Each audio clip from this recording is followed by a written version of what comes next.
qu'effectivement, quand on arrive, on a besoin aussi de reconstruire. Mais effectivement, là, on va pouvoir garder, par exemple, les chambres sur les comment ça s'appelle, les maisons des castors sont des chambres, les fenêtres des chambres sont carrées. Donc c'est comment éviter que quelqu'un arrive et puis nous fasse une baie vitrée alors qu'on avait normalement une fenêtre carrée. C'est ça qu'on est en train de mettre en place. On le fait avec les habitants. Ça aussi c'est important, c'est participatif. Ce qu'on veut, c'est que ce soit quelque chose qui soit participatif et réfléchi et constructif. C'est pas quelque chose qu'on impose, parce que le but du CAE, c'est pas d'imposer, mais c'est vraiment de faire réfléchir, de sensibiliser et de permettre aussi de garder l'environnement. Voilà l'histoire des castors. Merci. Alors, je pense que ces questions de transformation, on en discutera demain dans l'atelier transformation. En fait, effectivement, c'est un thème de la connaissance à la reconnaissance. Qu'est-ce que je peux garder, transformer, quelles sont les fragilités? Mais alors, Myrto, votre point de vue sur ces questions patrimoniales, parce que c'est un patrimoine un peu différent. En fait, on est là dans une acception du patrimoine. Quelle qualité et quelle qualité transmettre, quel défaut et quel défaut donc l'intervention doit résorber. Comment dire, au vu de vos interventions, vous n'avez pas beaucoup parlé de la cité Pessac, mais je la connais par ailleurs.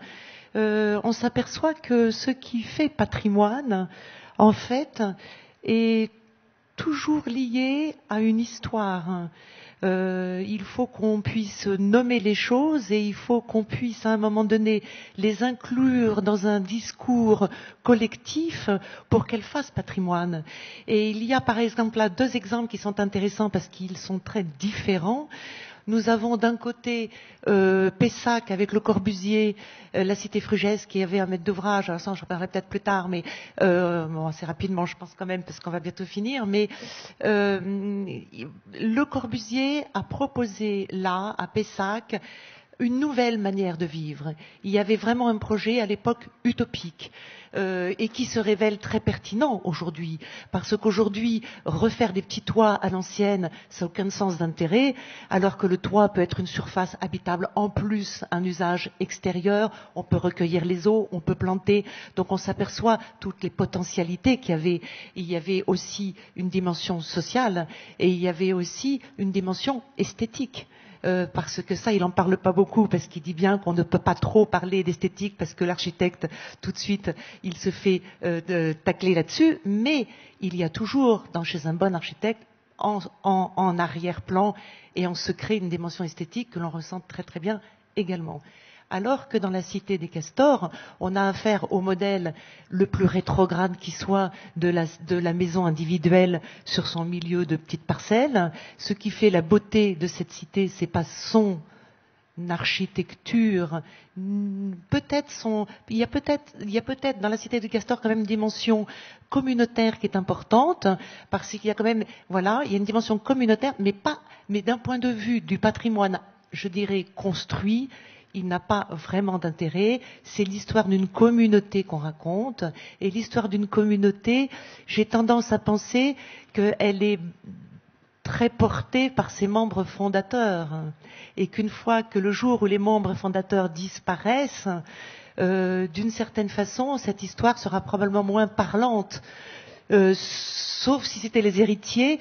Et avec le petit, la petite critique que je pourrais faire, c'est que c'est précisément sur l'aspect communautaire qui peut être pris dans les 2 sens. Un, c'est on met en partage des choses pour une vie sociale, un peu dans un système utopique à la façon des cités-jardins, par exemple. Et l'autre, c'est on se replie sur sa communauté et on ferme la porte aux voisins. Donc voilà, il y a un petit peu les 2 aspects. C'est pour ça que sur cette cité des castors, je pense que c'est une très belle aventure qui est liée à un contexte social qui n'existe plus, et elle a perdu un peu de sa, pour moi, c'est mon point de vue tout à fait personnel, elle a perdu un petit peu de sa pertinence, alors que Pessac reste très présent, parce que c'est une architecture qui se revitalise d'elle-même et qui participe de notre présent. Alors, nous, on était très surpris comme élus de Mérignac à l'attachement des nouveaux habitants qui sont arrivés sur les castors. Parce qu'effectivement, nous, on pensait que première envie, honnêtement, architecturalement, c'est pas beau. Enfin, il y a peut-être du charme, mais ce que je veux dire, c'est pas la maison, surtout au prix où c'est vendu. On pensait que les gens allaient vouloir, soit même voir détruire pour reconstruire, parce que des fois, c'est pas de très bonne qualité. Et puis au niveau isolation, c'est pas terrible. Donc, on pensait qu'il y avait cette envie-là, et pas du tout. C'est les nouveaux arrivants. Ceux qui ont construit, ceux qui ont fait l'association, ce sont de nouveaux arrivants. Des gens qui sont arrivés sur le quartier et qui ont monté l'association pour préserver cet espace tel qu'il est, parce que c'est vrai que c'est quand même des petits jardins, c'est des placettes, c'est un certain nombre de choses qui font que, effectivement, il y a une certaine... on y vit bien. Alors là, je reprends le fil du discours dans ces cas-là, et je vais peut-être conclure là-dessus. C'est qu'on y vit bien. Pourquoi ? Déjà parce que les gens se sont appropriés ces espaces, parce que c'est des espaces qui sont à leur échelle et ça leur parle, et ça c'est sûrement très important. Mais ils se le sont aussi appropriés parce qu'il y a une qualité de vie, comme on dit, que vous reliez tous ici jusqu'à présent, parce que les 2 tables rondes, elles étaient aussi sur à la présence de la nature. Mais on ne parle jamais, moi je suis architecte, j'aime beaucoup la nature, mais j'aime aussi la culture, si on peut les mettre en balance, c'est-à-dire l'architecture, le construit, le bâti. Et jusqu'à présent, on a relié le bien vivre uniquement à des qualités paysagères. J'aimerais quand même qu'on aborde la qualité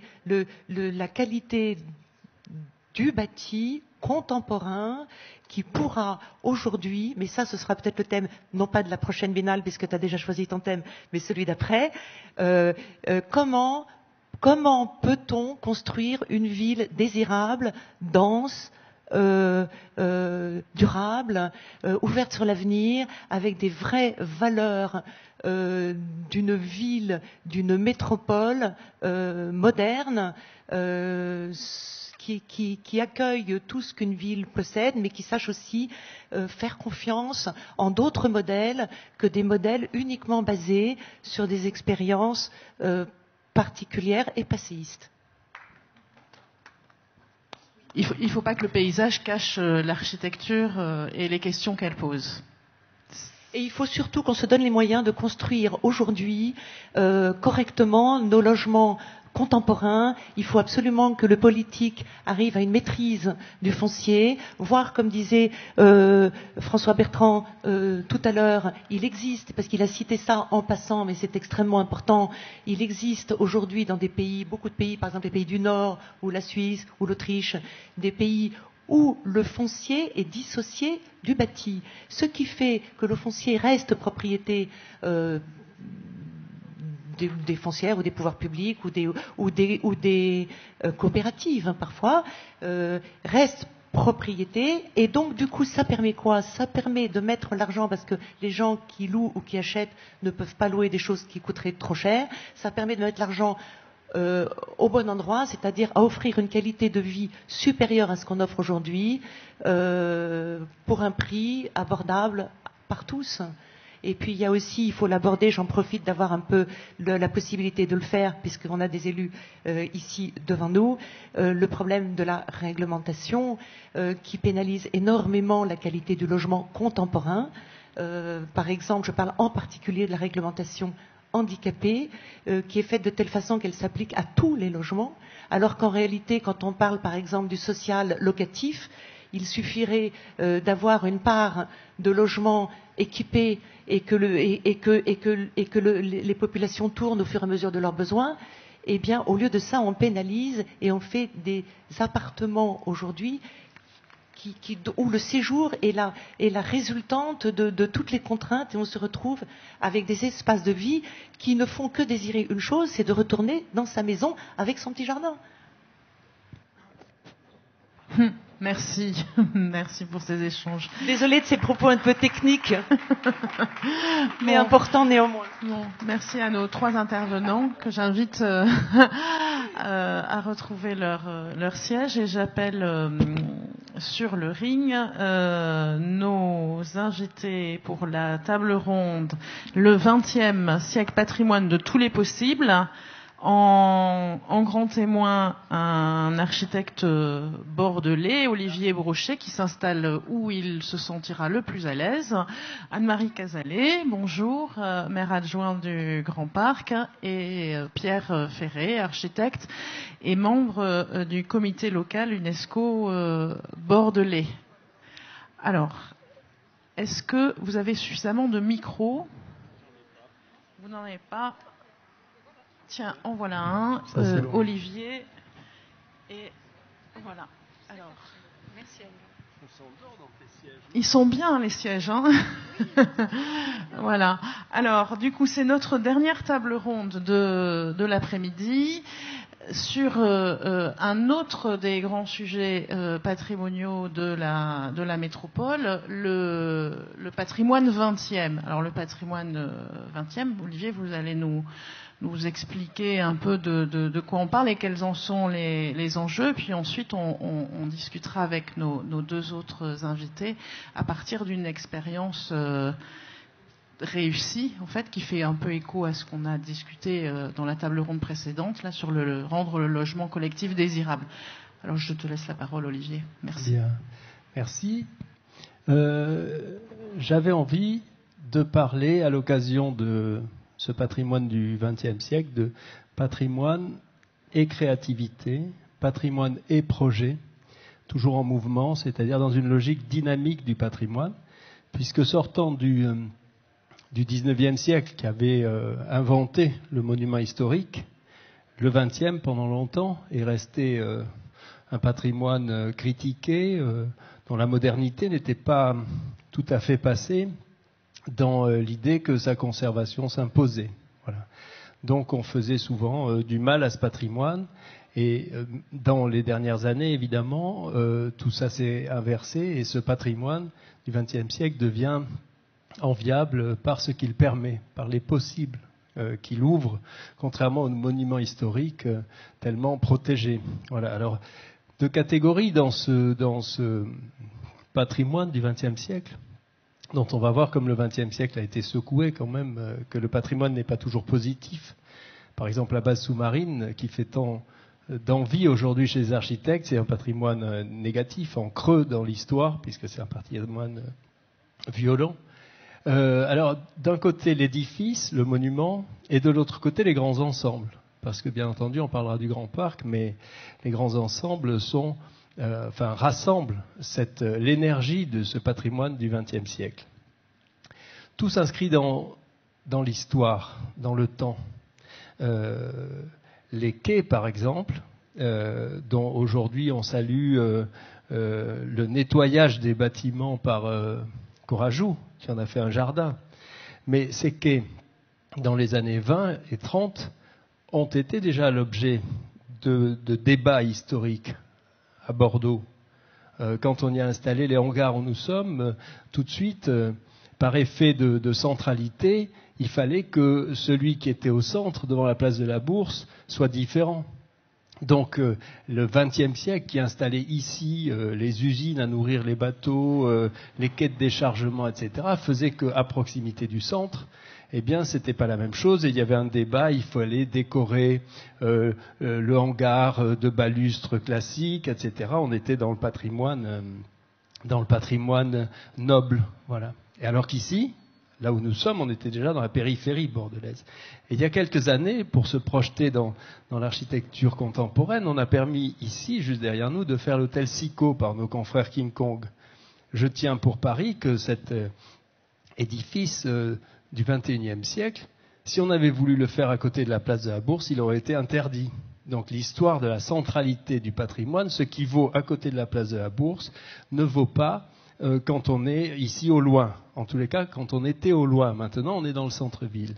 Un autre exemple de cette valeur relative du patrimoine du XXe, le Mama Shelter. Tout le monde connaît le Mama Shelter de Bordeaux. Le Mama Shelter, c'est un projet des années 30 de Raoul Jourde, du temps du grand-père de Pierre, qui était plutôt un garant, lui, de l'édifice et de la noblesse bordelaise. Mais Raoul Jourde, il nous fait en plein milieu, à côté de la flèche et de la cathédrale, un bâtiment qui est conspué, qui est absolument détesté. Qui vient, ce Raoul Jourde, qui vient nous faire un édifice en béton à côté de la Flèche, à côté de notre cathédrale, à côté de notre palais Rohan, à côté de la noblesse de la pierre. Voilà. Alors le patrimoine à Bordeaux, il a subi des soubresauts comme ça au XXe. C'est-à-dire, on n'a pas facilement accepté la modernité dans le centre de la ville. Et pendant ce temps-là, Myrto parlait des échoppes à l'instant, mais se développaient avec les mêmes architectes, avec des grands lotissements bourgeois de la ville de Pierre, parce que la ville de Pierre, elle s'est continuée à l'intérieur des boulevards par un patrimoine 20e, années 30, qui était une sorte de prolongement de la ville historique. Voilà, la grande question, c'est ça. Et Frugès, qui faisait avec Le Corbusier, le quartier Frugès, habitait lui dans un magnifique hôtel particulier, 1930, art déco, etc. Donc il y a patrimoine et patrimoine. Il y a situation et situation. Ce qui vaut à proximité du palais Rohan ne vaut pas un peu plus loin parce qu'on se permet d'autres choses. En sens inverse, les grands ensembles. Ceux qui étaient sur les collines de Jean Touzeau, qui nous a coûté, on les a pétés. On les a démolis, les tours, parce qu'elles ne valaient rien. Les mêmes situés en plein centre-ville auraient représenté une capacité à habiter, auraient muté en loft, en habitat, qui aujourd'hui vaudrait le prix que ça vaut à Bordeaux, c'est-à-dire 7 ou 8 000 euros du mètre carré. Mais là-bas, ça valait rien. Donc tout est une question de contexte et de situation.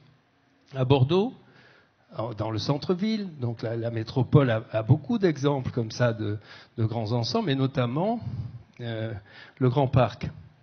Le Grand Parc, qui est aux confins de la ville de Pierre de l'époque et qui est construit sur des anciens marais, des pâturages du château de Rivière. Bon, c'est Chabon qui avait fait ça. Il fait avec ce coup-ci le père de Pierre, Claude Ferret, qui fait un plan au sol, un plan orthonormé, et qui est le plan d'une cité-jardin, le Grand Parc. Là, il y a la maquette en bas, me dit.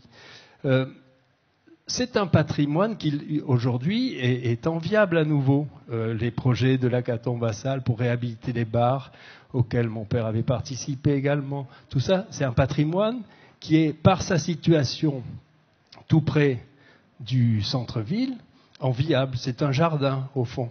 Tu avais raison, Myrto, on n'arrête pas de parler de végétation, on ne parle pas d'architecture. La responsabilité de l'architecte, c'est quand même à un moment de couler du béton, de placer des planchers pour que les gens vivent. Mais comme dirait Zumthor, sans faire de baratin. Ce grand parc, il est plus fragile que Mériadec. Il est plus fragile. Je regarde les travaux de reconquête du grand parc. Le grand parc, c'est effectivement un espace libre. Pour l'instant, avant le travail de reconquête qui s'initie maintenant, on a fait un peu, quelquefois, n'importe quoi. Il y a du terrain libre, donc on pose une maison de retraite avec au-dessus du logement et tout. Mais en réalité, c'est un plan fragile, parce que c'est une écriture datée d'une époque où il faut justement que le grand parc reste un grand parc et que ce jardin intérieur soit qualifié, requalifié, surqualifié. Tandis que la brutalité des années 70, là je viens de traverser un peu vite une cinquantaine d'années, la brutalité des années 70 et du bâtiment sur dalle que constitue Mériadec, je dirais qu'il y a une autodéfense. On ne traverse pas facilement la dalle de Mériadec. On ne va pas forcément aller la creuser, c'est trop cher. Vous voyez, donc l'édifice, le Mériadec, c'est à la limite entre l'édifice et le grand ensemble, entre le bâtiment et la composition.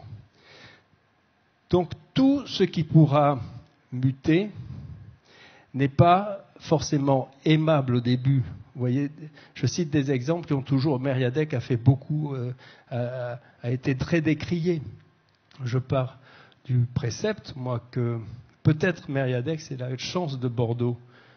Je ne veux pas parler des projets qui sont en cours, il y en a partout, des édifices futurs, mais dans la centralité urbaine, la chance de Mériadec, la chance de Bordeaux, c'est d'avoir Mériadec. Je crois que c'est le potentiel de redéveloppement extrêmement important du centre. Donc, quelquefois ce qui semblait le patrimoine du XXe, qui s'est imposé quelquefois à contre, plus violemment que les lotissements bourgeois dont je parlais. C'est peut-être ça le patrimoine qui est enviable aujourd'hui pour ce qu'il va permettre dans la mutation, et pas pour ce qu'il est, puisqu'aujourd'hui il n'est pas forcément tellement apprécié. J'ai parlé donc de cette cité de Régie du Gaz comme monument détesté, et puis aujourd'hui un des plus à la mode qui soit à Bordeaux. Et puis la ville s'est étendue, elle est venue